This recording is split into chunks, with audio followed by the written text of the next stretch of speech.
Sunset at Khusrau Bagh, Allahabad. A forgotten Mughal prince lies forgotten in a beautiful tomb. I continue to be an oblivious fool like many around me. I will continue my confession of being oblivious to everything but the work at hand. I have mentioned that I've been to Allahabad several times, yet I never once stopped to research the city's history. My continued failure always prevents me from pointing the gun at people yelling, "Ignorant fool, you should be ashamed of not studying your country's or city's history." I must point the gun at myself first.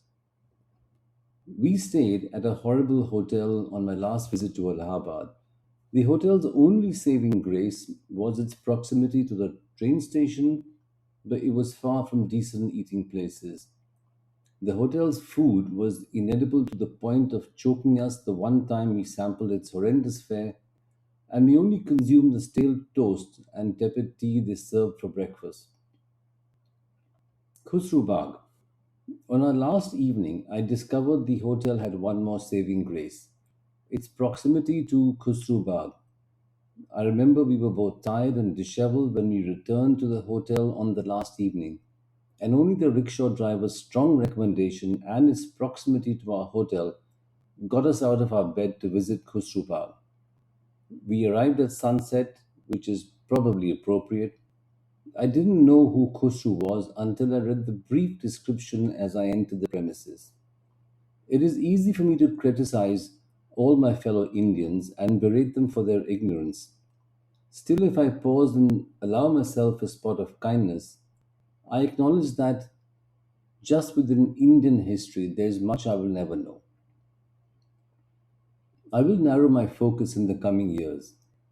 I have decided to focus my future trips on Punjab, Uttaranchal, Himachal Pradesh, Kashmir, and Northeast India, and will slowly start learning about these regions. This decision forces me to realize that I will remain ignorant about Bengal, Central and South India. Our politicians and many citizens believe that Mughal history is the history of the subcontinent, which is ridiculous. True, they dominated many tracts of India and they dominate our consciousness. But Mughal territory and influence waxed and waned through just 350 years of Indian history. The three tombs in Khusru Bagh. Khusru Bagh has three tombs within the complex. One, the smallest, belongs to Khusru. There is one empty tomb for his sister, Nithar Begum. Her mausoleum, completed in 1624 under her instructions, is now emptied. Where is she buried? I don't believe anyone will investigate the mystery. Khusru's mother, Shah Begum, originally Man Bhavati Bai, is buried in the third tomb. Shah Begum committed suicide, distressed by the discord between her son and Jahangir in 1604 CE by swallowing too much opium. Succession wars amongst the Mughal princes. While Khusru's story is tragic, it marks a distinct inflection point in the succession struggles within the Mughal Empire. I will research this topic and have downloaded a lot of material to read, so I will not launch into a lengthy dissertation in this short essay on Khusru Bagh. Khusru Mirza was born in 1587 CE to Jahangir and his first wife Shah Begum. His early years may have put him in a tough spot because while Akbar doted on Khusru and considered him to be the heir apparent over his father, Prince Salim or Jahangir, the prince considered himself to be the heir apparent. Jahangir, as I mentioned in my last post, rebelled against his father Akbar, but the two reconciled towards the end, and Jahangir finally became king when his father died in 1605 CE. Akbar did not have to rebel against his father Humayun because Humayun died when Akbar was a child. As an adult, Humayun had a fractious relationship with his father Babur, but it did not lead to a full blown rebellion. Akbar and Humayun had complex relationships with their respective brothers, often leading to conflict. While these complicated relationships often lead to military conflict, I found no reference, not yet anyway, to the two kings competing with their brothers for the throne. Ya Takht, Ya Tabut. I believe that the battle for succession changed with Prince Salim or Jahangir and became deadly. The phrase Ya Takht Ya Tabut took on a literal menacing aspect. Ever since Akbar stopped the practice of granting the princes their own semi independent provinces, each had to scramble for power. Each prince had to court courtiers and allies for support, making them consummate politicians. Each prince had to learn to lead armies, making some of them consummate military commanders.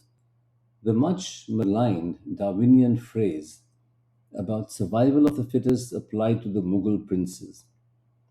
Danial was one of Prince Salim's brothers and died just before his father Akbar. While sources do not link Salim with Danial's death, someone laced Danial's opium with lead and other poisons. The timing was too convenient, and Danial's death begs the question: Did Salim plot Danial's death? When Prince Salim became king in 1605 CE and assumed the honorific title of Jahangir, a miffed Khusrau Mirza rebelled. Jahangir defeated the young prince in 1606 CE and imprisoned him at Khusrau Bagh. When the young prince tried to escape in 1607 CE, the guards captured him and Jahangir ordered him to be blinded. Jahangir also tortured all Khusrau supporters. Jahangir had another son, Khurram, who also rebelled against his father. Khurram lost many battles and contended with Nur Jahan's machinations. Nur Jahan, for all her other qualities, was a power hungry woman who wanted her daughter, Merun Nisa Khanum, better known as Ladli from Nur Jahan's first marriage, to become queen. When Khurram became king, Ladli was a pawn in Nur Jahan's politicking and lust for power. Nur Jahan first tried to arrange for Ladli to marry Khusru, but he refused. Then Nur Jahan attempted to persuade Khurram to marry Ladli, but he refused. The queen's third attempt was successful, and Ladli married Shahryar Mirza, another half brother of Khurram and Khusru. In the end, Khurram became king, taking the title Shah Jahan. Shahryar Mirza died, and so did Khusru. Khusru Mirza died in the Deccan under mysterious circumstances, and even though some sources absolve Khurram of the probable death of Khusru, it seems evident that Khurram plotted Khusru's death. Was Aurangzeb the only one who committed fratricide? No. Our history books teach us to hate Aurangzeb, and our teachers often characterize him as a bloodthirsty prince who killed his three brothers and imprisoned his father, Shah Jahan. Our teachers frequently refer to Shah Jahan in glowing terms, almost making him seem like the god of love for building the Taj Mahal. My teachers ignored or were ignorant of the drama of the succession battles that unfolded over the first almost 2 centuries of Mughal rule. Was Aurangzeb the bloodthirsty tyrant that politicians, ignorant civilians, and school history teachers depict? Or was he following a tradition started by his ancestor Jahangir? Consider the following history as I understand the sequence of events. 1. Babur, I don't have much information on him yet. 2. Humayun had a fractious relationship with his father Babur and many conflicts with his brothers, but there was no bloodshed. 3. Akbar. Humayun died when he was young. He had conflicts with his brothers, but no bloodshed. 4. Jahangir rebelled against his father Akbar, may have killed his brother Danial, imprisoned and blinded his son Khusru. Shah Jahan rebelled against his father Jahangir, may have killed his brother Khusru. Aurangzeb rebelled against, ousted and imprisoned his father Shah Jahan, killed his three brothers, imprisoned his son and his favorite daughter for rebelling against him. The history became progressively bloody, but the bloodshed started with Jahangir. Survival of the fittest. Did the world lose much knowledge though? Some say that the Mughal princes or the Mughal practice of not guaranteeing the throne to the firstborn resulted in needless bloodshed and fratricidal war. Others believe this tradition ensured that the Mughal princes developed the necessary abilities for kingship as they struggled for power. The Mughals laid considerable emphasis on education. I will now quote from Munis D. Farooqi's book, The Princes of the Mughal Empire 1505 to 1719. He mentions Aurangzeb's fury when he learned that one of his sons, Kam Baksh, had been neglecting his studies. He said, "A person without knowledge, be ilm, is a beast, haywan." He then quarantined his son in his quarters for a month. The succession battles between brothers may have created the best king to rule, but considering the erudition of the Mughal princes, can we also wonder if the world's pool of knowledge became shallower in the process? Dara Shikoh, Aurangzeb's eldest brother, had a vast personal library. Dara's old library at Ambedkar College in Delhi now houses the Delhi Partition Museum. Final speculations, glory and obscurity. If Khusru had become king, or if Dara Shikoh had become king, how would the trajectory of the Mughal Empire have changed? Idle speculation.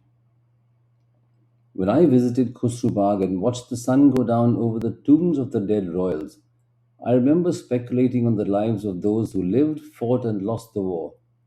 History only remembers the victors, often cloaks them in gold, robes of gold, consigning the losers, even if they were worthy individuals, to dull obscurity. The princes who lost the succession war lost more than their lives. They also lost their rightful place in history, and only a few historians care to study their lives and their struggles. When do you die? You die when humanity loses all memory of you. Maybe there is life in the old princes yet.